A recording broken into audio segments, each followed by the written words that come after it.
Feel live from Rudy's Country Store and Barbecue on Harvey Road in College Station. Welcome to the Aggie Baseball Hour with Jim Schlossnagle. Brought to you by Capital Farm Credit. Together, we're better. And by 44 Farms, proud sponsors of Fightin' Texas Aggie Athletics. Also brought to you in part by Rudy's Country Store and Barbecue. Visit rudys.com to find real Texas barbecue near you. Now, the Aggie Baseball Hour with Jim Schlossnagle. Here's the voice of the Aggies, Andrew Monaco. Howdy, Ags, and welcome to the Aggie Baseball Hour. Alongside Jim Schlossnagle, I'm Andrew Monaco. Howdy, Coach. Howdy. We are at Rudy's, 504 Harvey Road here in College Station. If you're in the area, come on down. We're going to talk Aggie Baseball for the next hour. And we're also going to talk, there's going to be a little entertainment news coming up in the next hour because maybe your favorite is playing this weekend in the area, but we'll get to that in a little bit. Yeah, make sure we pub that. I need a big Aggie showing out this weekend, not just for baseball. That's just the tease. And this weekend it is Auburn, and it's the opening SEC weekend. Before we get to that, let's rewind to the home opener SEC. Let's rewind to LSU and 2 of 3 against LSU. Your thoughts on that series against the Tigers? Yeah, I mean, I think I probably feel like everybody. If you'd have told us going in we were going to go to Baton Rouge in the opening weekend of SEC play and in front of 10 or 11,000 people every day at Alex Box Stadium and come out of there with 2 out of 3, we probably all would have signed up for that. It's just that when you win the first 2 and then you're up 6-2 in the 4th or 5th inning or whatever it was in the third game and then can't hold a lead, it doesn't taste as good. So, but we'll take it, and it's our job to continue that level of intensity, that level of grit. That was the challenge to the team going into Rice on Tuesday. But it was a great experience for the guys who hadn't been in SEC play before. I had been to Baton Rouge many times as an assistant coach at Tulane, so I was very familiar with the area and the people and the fans and all that kind of stuff, but it was my first trip to new Alex Box Stadium. All of my experience was in old Alex Box. So got to see some people I'd known for a long time, got to see some South Louisiana friends, got to visit with Coach Burtman for a long time, and who's been very good to me and good to me in my career. So all in all, great weekend. We're still smarting over not finishing that weekend off, but it's on to this weekend. You said you wanted to be greedy, and there's nothing wrong with being greedy in an SEC series, correct? Well, I mean, it's hard to go on the road. Every coach I've spoken to, Nolan Kane on our staff, Jason Hutchins has been in the league for as long as A&M's been in the league. It's just like, hey, just when you go on the road, just avoid being swept and try to win a ball game. If you can come out there with 2, you feel like you've robbed a bank. And so after we won the first 2, feeling pretty good. But I can tell you our players were still real hungry. And, we jumped out to that lead. Whether it be because of injury or poor performance or you also have to give credit to LSU, they battled. They could have easily given in, and they didn't. And so we came out there with a series victory. You talked about competitive grit before you took off from here for that series, and then LSU scores 1 in the 8th on Friday. The Aggies get 2 in the 9th. They respond. LSU gets 2 in the bottom of the 8th on Saturday. The Aggies respond with 4 in the 9th. Was that part of that competitive grit you wanted to see? Yes. I mean, that was a big part of it, but that wasn't the only part. I think it was just the competitiveness of everybody, the energy in the dugout. When we were up, there was a hunger for more. When we were down, there was never any anxiety. It was just, hey, on to the next pitch. And it's the kind of baseball you want to play. You play the game pitch to pitch. You play the game, inning to inning, and every single pitch counts. You never know. The game's going to turn like football. The game's going to turn on one play, but you just never know which play it is. Same thing in baseball. It's going to turn on one pitch, but that pitch can be in the first inning when you hit a homer with 2 outs, or you hit that bases clearing double, or you make that pitch to keep the where you limit damage from giving up 1 run to only giving up versus giving up 4. So that's what we've been looking for, and so I did feel like we got it that weekend. I actually feel like we got it Tuesday night. We had it was a challenge to go down there at Rice. And we had to recover. I'm sure we'll talk about it. We had to recover starting pitcher, injury, and then from that point felt like we were just racing uphill the whole game, trying to get outs. But our defense and our offense came through. It was a long night, but we'll take it. If you can win 3 out of every 4 games you play the rest of the year, that'd be pretty good. But we'll just take them one at a time. 15-8 the win over Rice on Tuesday, and it leads me to Christian Curtis came out in that first inning. Injury updates, Bonehead? Yeah. Right now, hoping it's some just sort of nerve problem that can be treated with rest, but he'll get I think an MRI tomorrow. Gotcha. See the doctor tomorrow. Just waiting for it to all kind of settle down. So that's kind of the news on Christian. I wouldn't anticipate him pitching anytime soon, but maybe we'll get some good news and get him back sooner than expected. Trevor and Kole working their way back? Trevor did a lot today. He got stitches out of his hand yesterday, so now he's completely available to run bases, play defense. He just started swinging a bat, and so that's this is an injury where the injury itself is done, so it's just taken out a bone. Now it's just dealing with the soreness of having had surgery. So I wouldn't anticipate him being able to hit this weekend, but we're really hoping he can maybe find a way to swing a bat, at some point, next week or on into the following weekend. But some guys come back super quick. I did by design call him over and have him meet Coach Burtman on this weekend. And I don't even know if Trevor was born when Warren Morris hit his homer to win the College World Series coming. And I asked him, I said, how long did it take Morris to come back? And he said, Coach, 16 days. So I looked at Trevor and said, there you go. If Warren Morris can do it, hopefully you can too. But no, Trevor's he's inching to get back out there, and bad, and so we'll get him out there as soon as we can. And even if he can play defense and run the bases this weekend, that's a role that we can that we need, that we can use him for. Kole will be a lot longer. Kole has another week before he can begin even any kind of therapy, and then another week after that, at the 4-week mark, he can get another MRI and see if that thing is settled down. If it's completely settled down, then he can start more aggressive rehab. If it's not, then we just have to keep waiting. So I think the beauty of obviously Kaler is going to be here tonight. Mm-hmm. I said before the season to have Kole on our team as a guy that has been playing shortstop at a really high level of Division I for a long time is, that's a luxury most teams don't have. And to have him be able to do what he's doing, and then Werner and Targach and now I'm sure we'll talk about Austin Boast and the versatility, Ty Hodge, Austin Strassner, to have a good season, it takes everybody. And so being able to have those guys, I think the key now is keeping Kole healthy so that we don't push ourselves to rush Kole back, because his injury, you start dealing with backs and fractures or stress reactions and stuff like that. You're talking about career-ending or career-changing type stuff. So Kole has a future, beyond college baseball, in my opinion, and so we don't want to do anything to jeopardize that. You mentioned Austin Boast playing second base. Kole now at short. Kole had been at third. Ryan Targach has played second. He's played third. That versatility, but it says an awful lot about Austin. We saw him play first base last year. We saw him play the outfield. He's been the DH.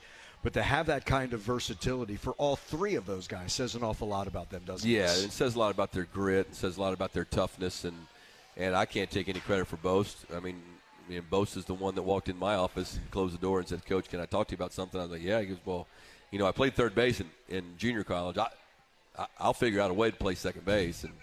And so, all right, and again, I want to make sure, Ty Hodge and Strassner, two young infielders in our program, Rudy Barker, those guys have been working their rear ends off, and Ty and Austin specifically are going to be really good college players.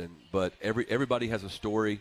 Everybody's career takes different paths, and Ty is going to be a good player for us. I just not quite sure if it's just ready this moment, and especially when you compare him to the experience that the other guys have, right.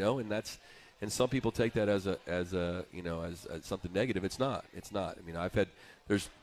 I'd love to do a study of the Southeastern Conference over time and see if you include every freshman, not just the ones that play, but the ones that don't play, and just go, hey, what are the average number of at-bats that a freshman position player in the SEC gets in his freshman year, I'll bet you it's less than 50. Right. And so everybody anticipates, and everybody wants that guy to be, step in and play, and sometimes it happens, but everybody has a different story. So anyway, we love Ty, we love Austin, but Boast in particular, he's just a baseball player. And so, once he got some reps, and we're still working on turning a double play. As I've said on this show before, I believe the second base is the easiest infield position to play. People say, well, you want to be strong up the middle. Yes, the second baseman handles more balls than the third baseman, but the balls the second baseman handles are easier.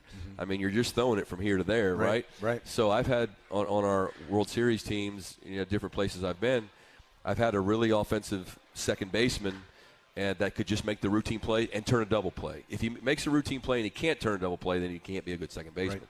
But if you can just make those routine plays and turn a double play and you can hit, that's a second baseman, right? Third base, to me, is a lot tougher position to play. There's topspin balls.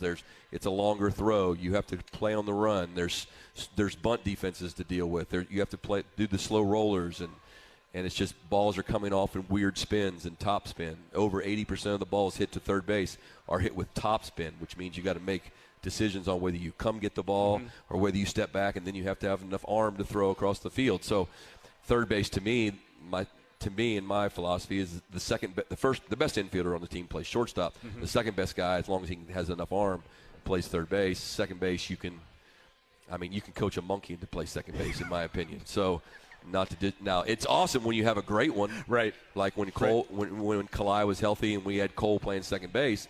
Now that's and Werner playing third, which maybe we'll get back to that, but I mean that's elite college infield play, and that's what on this show.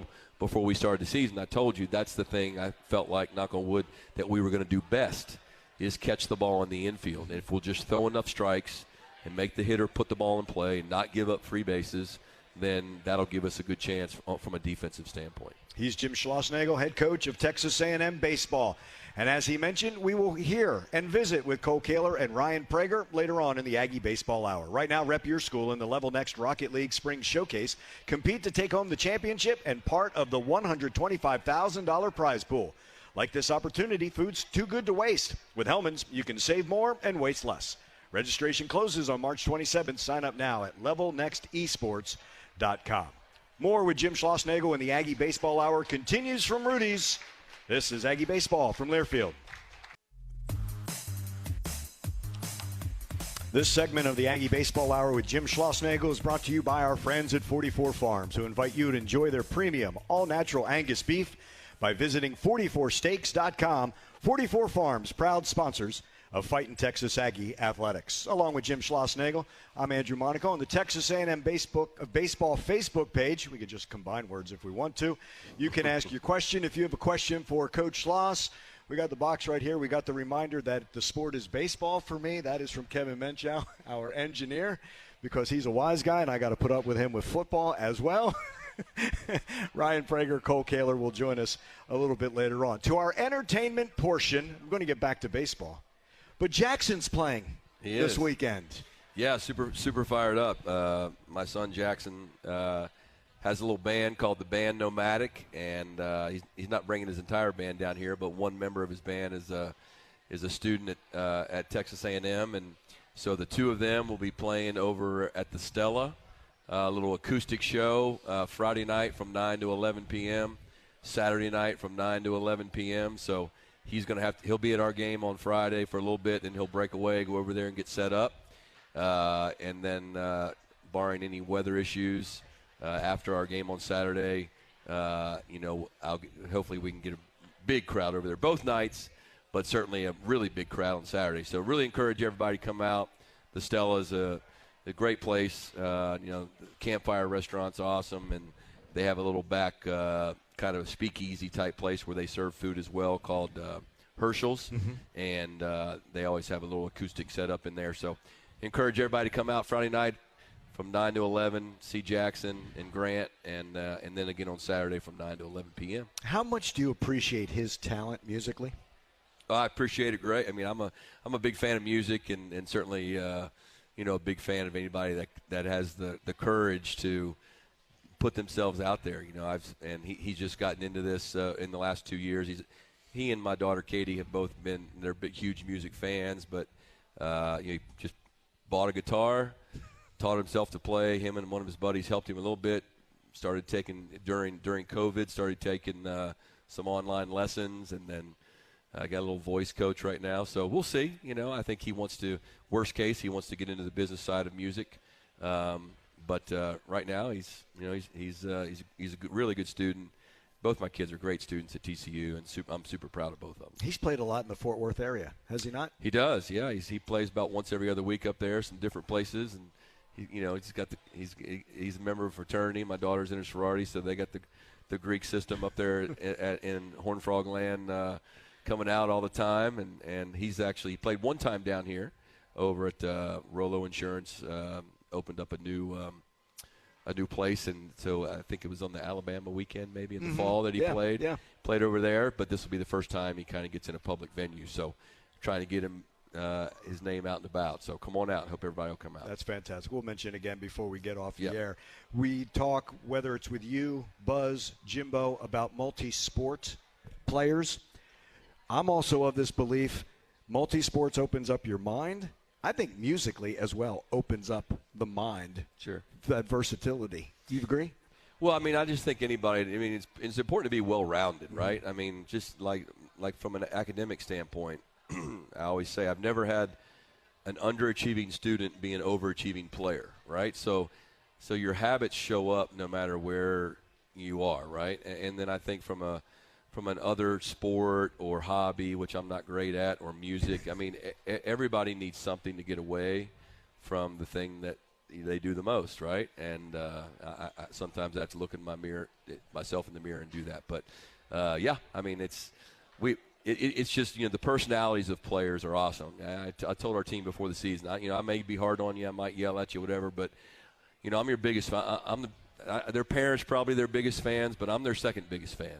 And to do what these guys do, to put themselves out there, especially in this game, people don't understand if you've never played how hard the game is. It's an imperfect game played by imperfect people. And you stand in the box against 96 in front of 11,000 people in Alex Box Stadium, and your job is to get that runner in from third base.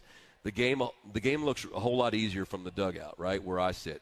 And it even looks easier from the top of the stadium. The old coach saying is the further you are away from the field, the more you know, right? And that can be true. And so, and I get it, but it's people need to understand, like these kids, like Kole, you're getting ready to meet Kole Kaler and Ryan Prager. You're talking about elite human beings that have interests other than baseball, and that's what makes them really, really great. Ian Curtis had a question in our last show that I've kept for this show. And Ian will ask us a question every show. He's part of all of our coaches' shows, and they're really good questions. What do you do to avoid burnout?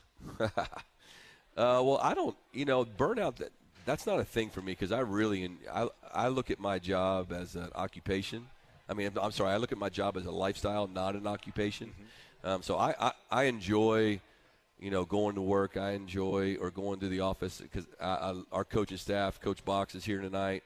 I love being around them. We have a great time. I love being around our guys. My least favorite times of the year professionally are in the winter and the summer when the players are gone. Right? It's like why even go up there if there's no players? Those the beauty, the best part of my job at 51 years old is I still get to be part of a team. Mm-hmm. Right? And I think most athletes who aren't in athletics after they finish playing a sport, they spend the rest of their life, most will tell you, they spend the rest of their life searching to be a part of a team. That may be part of a insurance team, maybe part of a lawyer group or whatever. But so number one, I don't get burned out. Because I enjoy it, but I do need some level of release. So here in Aggie land, I'm dating a girl that is really into horses, and so she keeps 3 horses down here and out in Snook, and so. If I get a free evening, Sunday night after we play, I may run out there and feed her horses, or I've learned how to what they call lunge the horses in a round arena. Oh. So exercise the horses. Her horses, I'm not good enough to ride because A&M will be looking for a new baseball coach because I'll be laying in the middle of a pasture somewhere. But But Mr. Steve Stevens, a former member of the Board of Trustees or Board of Regents, whatever, and really dear friend of Aggie Athletics, he has a ranch out there that he lets us go out and keeps the horses out there, and he has a couple really old horses that I Those can. Are yours? Those are mine. I can hop on those. And it's a couple steps above a Shetland pony, basically. But yeah, I'll go fishing every now and then, but I enjoy my job. I enjoy being at the ballpark and helping kids achieve what they want. That's outstanding. Ian, as always, thank you for that question. When we come back to the Aggie Baseball Hour, we will be joined by Ryan Prager and Kole Kaler. They will join us here at Rudy's, 504 Harvey Road in College Station. Before we step aside, Mas Fajitas is a proud partner of Texas A&M Athletics. Come by, see them at their College Station location off Highway 6 for great food, great drinks, and great service. Mas Fajitas is a proud partner of Texas A&M Athletics. The Aggie Baseball Hour will continue. Ryan Prager, Kole Kaler, next. This is Aggie Baseball from Learfield. This segment of the Aggie Baseball Hour is brought to you by Capital Farm Credit. Capital Farm Credit, together, we're better. And it is our player segments. For the next two segments, we will be talking with, I was going to say Aggie shortstop or Aggie second baseman, Aggie infielder I'm going to go with for Kole Kaler, and Aggie pitcher Ryan Prager. Guys, thank you so much for being here. Oh, howdy. Howdy. You got the howdy down? Oh, yeah. Do you? Yeah. Do you? I know Ryan does. Welcome. How's it been? Hanging in there for sure. Appreciate you guys having us out here. Thank Excited you for to being be here. Thank you for being here. What made you choose A&M?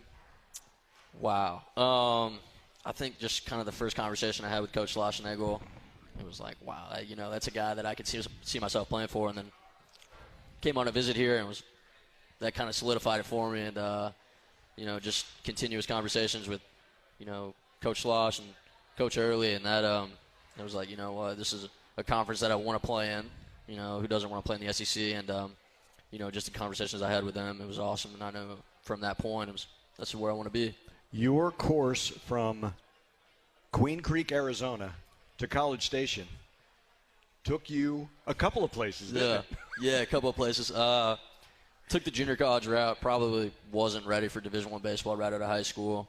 Was fortunate enough to, have a successful career there, and had some offers, and thought University of Hawaii kind of was the best option for me, and at the time it definitely was. So and now we're here. Yeah, a lot of people think that Hawaii's the best option for them. Yeah, absolutely. I mean, if you go on a visit there, it's pretty hard to say no. So definitely a lot of fun there, but time to experience new things. Absolutely. Ryan Prager, why'd you choose A&M? Yeah, a little bit different. The old staff was here then and went through the whole recruiting process and came down to a bunch of great universities, great programs, great schools academically and athletically. And, it just came down to I could see myself coming here.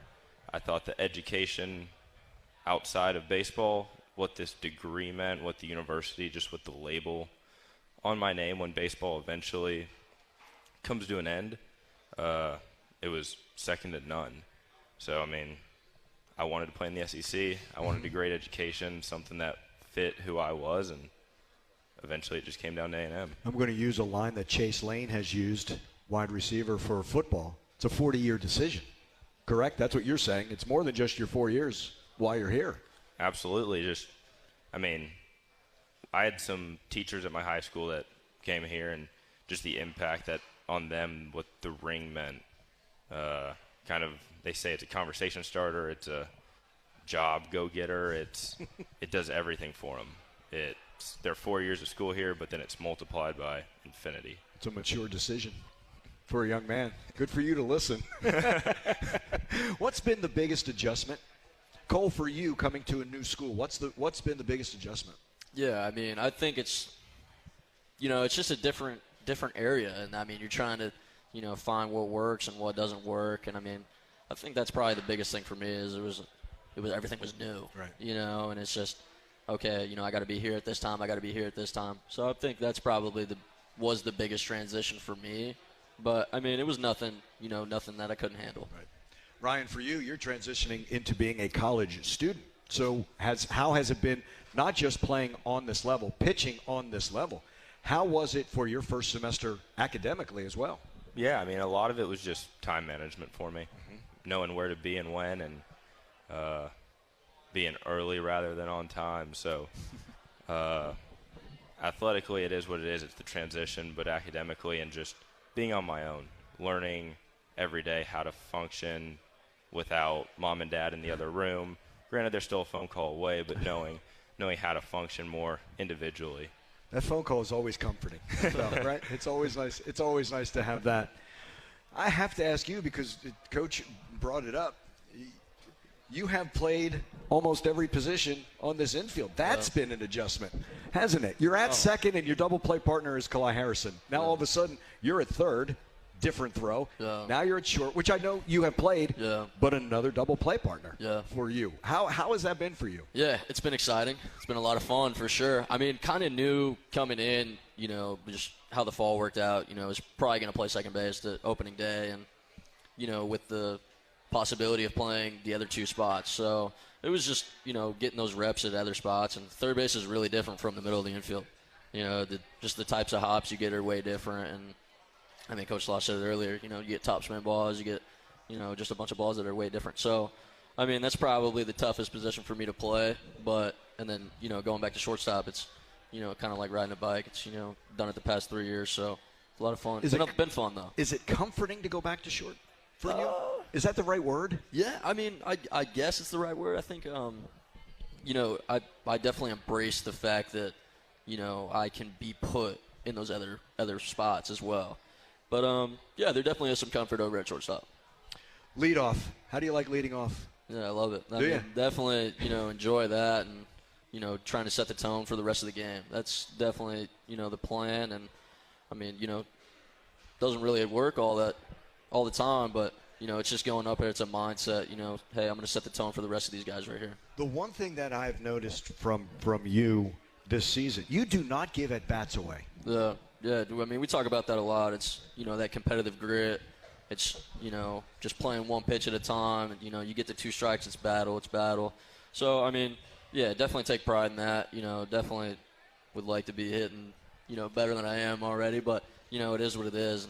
And, just trying to stay within myself and, continue to get better every day. But you could be impatient and chase bad pitches. Sure. And then in no way would you have 21 walks at this point in the season. Right? Absolutely not. And, I mean, that was kind of one thing that we talked about, before I even came here. It's, the strikeout to walk ratio. I think I have more walks at this point in the season than I did all of last year. So, just having that, swing at the strike, taking the ball is super simple, but, you're in that box. It's kind of hard. Mm-hmm. So, taking a lot of pride in that for sure. Ryan, for you, what does it mean to take that ball every Sunday and pitch for A&M? Yeah, I mean, it's awesome. I'm honored. I'm blessed to be in the position that I am. And in high school, you were pitching in front of maybe 100 people on a good day, and now going out there in front of 5,000 to 8,000 here at home. I mean, last week at LSU in front of 9 to 11, it's awesome. I mean, it's the same game, just on a little bit of a bigger stage in front of more people, but it's what you signed up to do. Signed up to play at one of the best programs in the country, in the best conference in the country, and I mean, you want to thrive in those situations, and you have to be put in them in order to do that. We talked a couple of media availabilities on the field, and I asked you, in a weird way, the game or that pitch you have total control. You've got the ball in your hand. You control all of that. Is that a comforting feeling? It is. I mean, it's weird because I think it's the only sport where the defense has the ball. So nothing can happen until we're ready. The tempo is kind of set by us, so it's awesome knowing that these hitters have to react to us. So it's kind of like us being on offense in football. Defense has to react. So it's good just knowing that we're in control of the pace, we're in control of everything that goes on. He's Ryan Prager along with Kole Kaler. This is the Aggie Baseball Hour with Jim Schlossnagle. More with the Aggie players when we return. This is Aggie Baseball from Learfield. We continue with our player portion of the Aggie Baseball Hour, and it's brought to you by Walk-Ons. Hey, 12th man, there's really no better way to describe the uniqueness of Walk-On Sports Bistro. We start every dish from scratch and use fresh ingredients to bring our mouth-watering Cajun cuisine to life. And whether you're here for dinner with the family, cocktails with the girls, or to watch a game on the big screen, we're always happy to share our Louisiana culture with you. Walk-Ons, proud partner of Texas A&M Athletics. Along with Ryan Prager, Kole, Kaler, there's a lot of food in our broadcast. I'm going to tell you that right now. There's a lot of sponsors, and there's usually a lot of talk about food on our broadcasts. Can't go wrong with it. Can't go wrong with that at all. Okay, from two very different perspectives. You as someone who's in the lineup when it happens, you and your feeling for the opponent, the ball 5 chant. What's your reaction to it? Yeah, it's even better when we get it at Rice on Tuesday night. No, it's electric. It's so much fun to be a part of. You know, we're in the dugout. You know, we're doing it with the fans. So, I mean, it's not. I've never seen anything like that. You know, until I got here, and wow, it's an experience for sure. Have you been at bat when it's going on? I started one the other night. Right. But I don't know if I haven't been in the box when they're saying ball 6 or ball 7. So, I mean, you know, hopefully that day comes one time. Don't you have the feeling that other teams think, oh, well, if we change pitchers, it's going to stop? That's not what happens. No, definitely not. Ryan, do you ever feel sorry for the opposing pitcher? I don't know. I think I've said it before. I'm just glad that I'm not in the other dugout. I'm glad I'm not on the mound for that, because I think I've said that's one of my favorite traditions that we do at baseball, and we've done it with like some of the pitchers just getting in on bullpens, trying to almost sight guys out like as if they're on the road, and it's tough. Like I don't even want to think about it. Did you all see the bubbles at Rice as well? Someone snuck in a bubble machine towards the end of that game. I don't know if you saw it.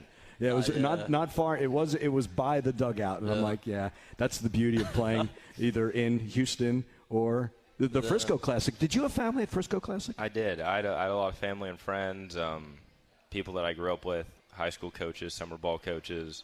A lot of people were there, just close to home. Home's about 15, 20 minutes south, so grew up going to that park. Grew up actually. Family, friends was actually the manager of that team for a little while. So grew up in that locker room, going around that field, going to games. So that felt like a home game. That's cool. That's cool to have that. Must be really nice for you. We talked about the phone call. It's nice to be able to see familiar faces in the stands, isn't it? Absolutely. You get family? Will they visit? Yeah. So I got the whole family coming this weekend. Oh, great. Yeah, they want to experience the SEC. So I mean, not a better time to come. What was it like playing for the Macon Bacon? Yeah, it was a little different. Definitely not, 8,000 people in the stands, especially because it was actually the COVID summer too. But I mean, that was definitely an experience. That was a lot of fun, and I mean, we played the Savannah Bananas a bunch. So I mean, yeah, no, that was. What's that experience like? Yeah, I mean, peak COVID time. There was 5,000 people in this ballpark, and it was just like, what are all you people doing here? But I mean, that was that was definitely an experience too, and that was a lot of fun.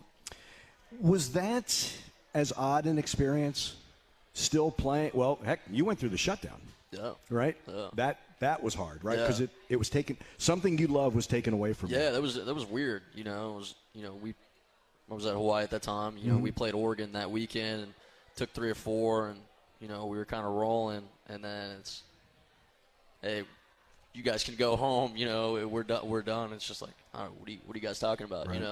So definitely weird. And I mean, that was just a weird time in general. And glad that we're back to some normal.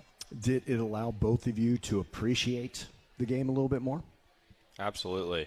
I mean, I just know we were playing our last tournament of high school baseball. Mm-hmm. Got back to our school and got changed and everything, and headed to our cars to go home. And before I think I even got in my truck, I got a text saying, games tomorrow are canceled. We're put on pause for now.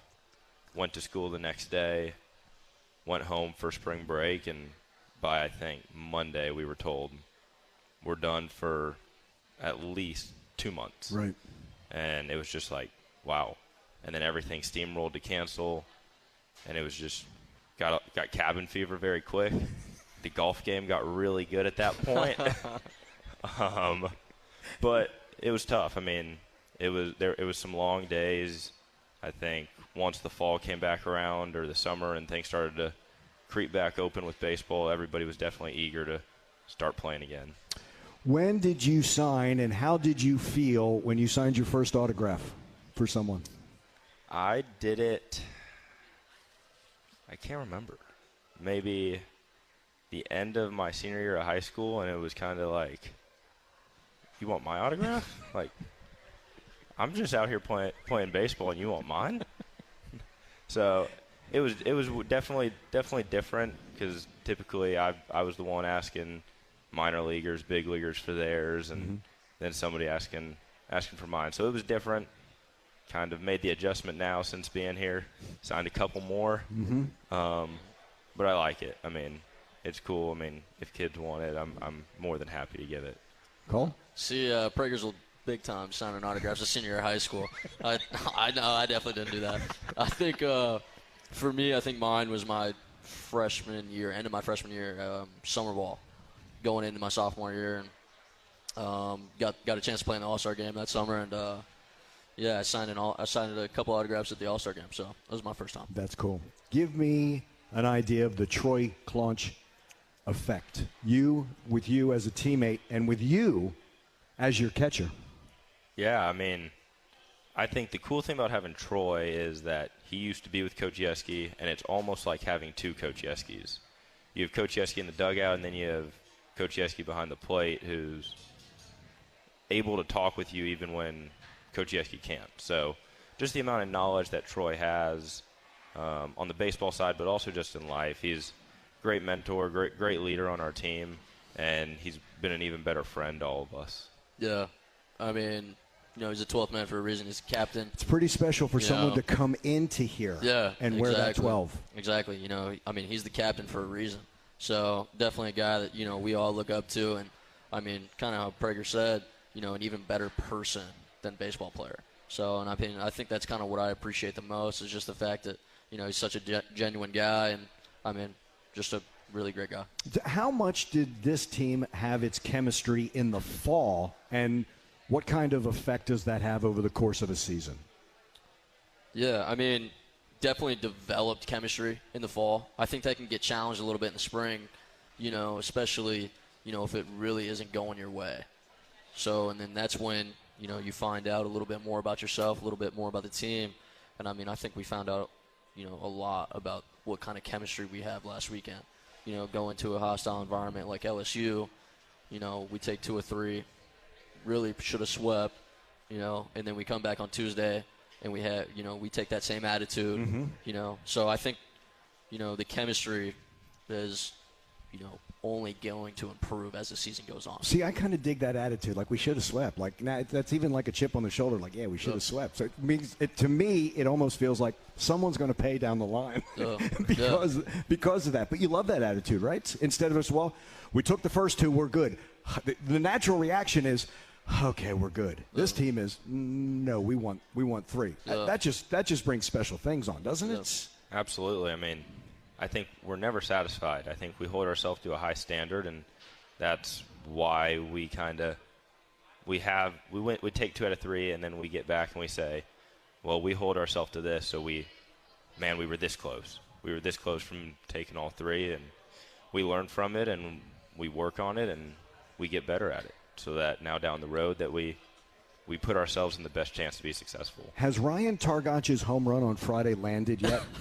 No, it hasn't. I mean, TrackMan numbers only had it going like 380 feet. There's no chance. That's a joke. I mean, that building that's in right field at LSU, I mean, is at least 100 feet, and I mean, it probably went, 30 or 40 feet past that. So, I mean, he hammered that baseball, and I mean, that was unbelievable. That was fun to watch. He hit one in Missouri last year, too, and I just had that same effect. And to me, watching the highlight, the cameraman, like they needed a golf cameraman for that, no doubt. Way that was. Yeah. I cannot thank you both enough for being here for these 2 segments. All the best this weekend against Auburn and this entire season. Absolutely all the best. Cole, Ryan, thank you so much. Yes, sir. Thank you for having us. Kole, Kaler, Ryan Prager, part of our Aggie Baseball Hour. We'll wrap up with our last segment. Jim Schlossnagle rejoins me. This is Aggie Baseball from Learfield.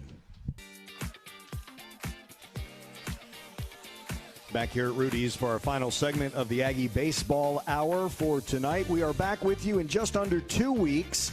It'll be a Wednesday game, or excuse me, a Wednesday broadcast, 7 o'clock. April 6th is our next Aggie Baseball Hour with Jim Schlossnagle. Auburn this weekend, 6:32 is the first pitch tomorrow, 2:02 on Saturday. And Sunday's game has been moved to 12 noon. And welcome Jim back. You know what? You're 4 for 4 with the players, but I'm not surprised. You're always going to have outstanding, like you talked about it. You're going to have outstanding people. They're going to be great players, but they're going to be even better people, aren't they? Yeah, I mean, and I think that's not just credit to. I mean, I have not a whole lot to do with that. It's their parents, and they come from great families, and Coach Childress and his staff recruited great players. I tried like crazy to get Ryan Prager to come to TCU, and thank goodness he said no. But yeah, I mean, that's when you get a chance to talk to the guys like that, you get a little glimpse of how lucky myself and our coaching staff are to get to be around these guys every single day. It's a pleasure. There's no doubt about it. They don't execute perfectly. Nobody does. But the kind of people they are, you can take confidence in that. Tell me about Auburn and what the Aggies can expect against the Tigers this weekend. Yeah, I mean, we're going to face a real tough lefty tomorrow night. Guy's had a lot of success, throws multiple pitches for strikes, pounds that fastball in hard on right-handed hitters, and he's a good athlete. And then they have a really good offensive team.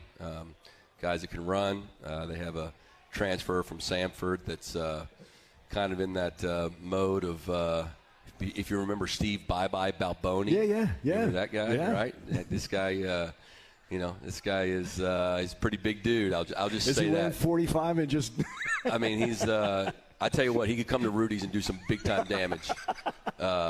They'd have to get the cook going tonight, but he can really hit, and when he catches them, he hits them over the moon. So we're going to have to do a good job against him. But they have a very complete team, very good coaching staff. One of the greatest players ever in the history of college baseball, not just the SEC, but in the history of college baseball. Tim Hudson, who was a great pitcher and a great hitter, an outstanding major league player, is their pitching coach, and so just a solid SEC program, and obviously every game's going to be a dogfight. They lost 2 out of 3 at home to Ole Miss last weekend. Ole Miss, #1 team in the country. I think Ole Miss blew them out the first game, and then you think that it's just going to be like that the rest of the weekend. And Auburn, I think, beat them real bad the next day. So, in this conference and in this day of college baseball, anything can happen. And the bottom line is, it sounds coachy, but it's true. It's never about the best team. It's only about the team that plays the best. If you were to go through LSU's team man for man right now with a pro scout and say, which guy, this guy's this level of prospect, he's going to be this high a draft pick, whether it be this year or in the coming years. I mean, I think our guys would admit that there's more high-profile prospects as of today than on LSU's team that are on Texas A&M's team. But number one, the game isn't about prospects; it's about players, right? So my challenge to the team was be a baseball player, right? I could care less about coaching a prospect. I want to coach a baseball player, and ideally, you want both, right? Right? Logan Britt and Brett Minnick and Trevor Werner. I mean, those guys are prospects, but we want them to be good players, right? And we've had some conversation about what does that mean, right? And basically, it means what are you going to do to be able to help your team win? And some of that is how hard you throw, but it's also, do you throw strikes? Do you throw an off-speed pitch for a strike? Can you, as a position player, can you run the bases? Can you play good situational baseball? All that kind of stuff. And so this weekend, if we play better baseball, we'll be fine. Right. If we don't, we'll lose.